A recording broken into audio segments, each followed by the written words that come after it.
I love growing seeds. It's one of my favorite things to do at Groovy Plants Ranch.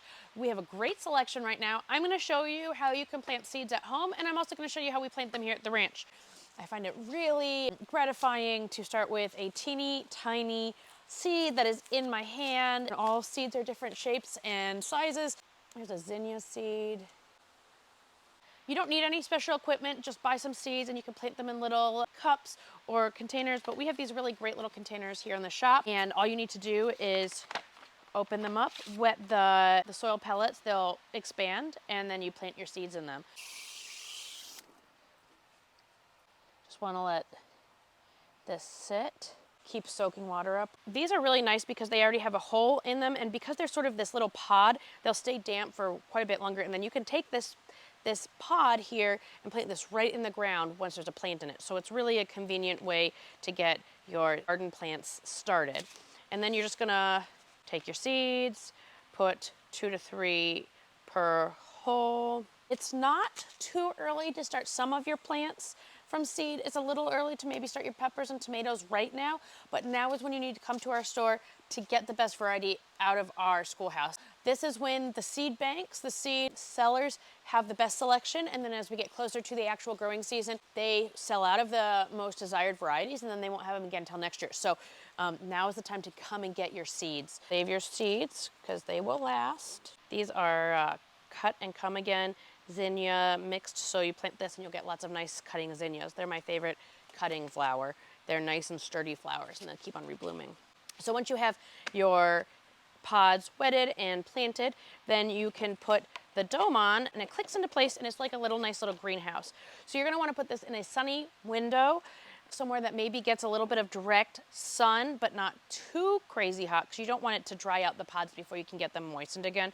So put them in a nice warm window, let them germinate, and if they start to look dry on top, go ahead and add a little bit more water. You don't want the tops of the seed pods to dry out. The lid acts as a small greenhouse, so water will circulate inside, so they shouldn't dry out too fast. But if you look at it and you notice the tops are starting to look dry, go ahead and add a little bit more water. Once your plants have all come up and they are close to touching the lid of your greenhouse, you want to take it off. Simply put a little fan on them if you can, or put them somewhere where they'll get good airflow, because that will help them grow nice, strong stems when they go outside and they're out in the elements. But we can show you that step in 3 to 10 days when they start to come up and they've started to emerge and they're ready to be thinned. I can show you that step as well.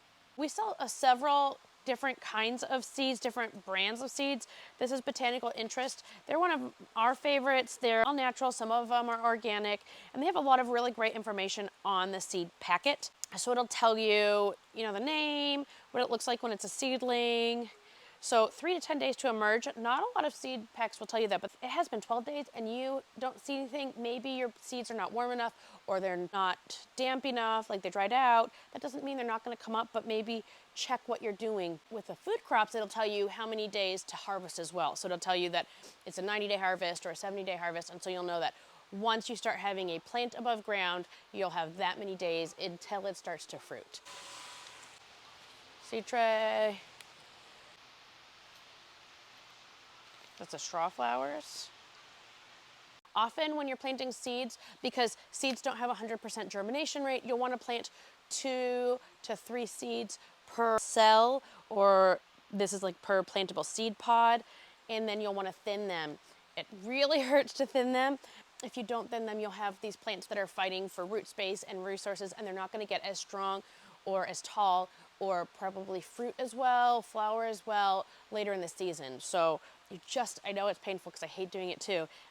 Just know that you're giving the one plant the best chance of doing its best job if you thin them. Once they start coming up, they're about 2 inches, which is what it says here. But the seed packs give you all kinds of great information, so don't discard these. Hold on to them. Ooh, these Gomphrena are big seeds. Gomphrena. And this is how I start my cut flowers for our flower garden. I put 2 to 3 seeds per cell. If I drop in maybe 5, it's not a big deal. If I drop in 12, I try to fish some of them out. Tap them in a little bit, but once I'm done filling, I will actually, I'll cover this with a little bit more soil or some vermiculite. So it's not a big deal that they're just sitting on top. I just don't want them rolling out in between now and when put the vermiculite on top.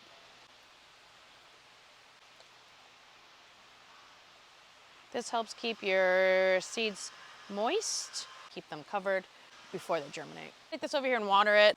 So this is some of the production that we've actually started here of seeds in-house, plants that we can't get through the trade otherwise. And you can see they're just starting to come up. So you got little teeny tiny lead-in leaves there, little guys, just starting to pop their heads up. So it's important to keep them damp at this phase so they don't dry out. Once they start getting roots in, then you can water them a little less regularly. Planting seeds is a great way to get started in gardening. It's a fun thing to do with children or do for yourself. I really love doing it, and now is a great time to start getting your hands a little bit dirty in anticipation of the spring.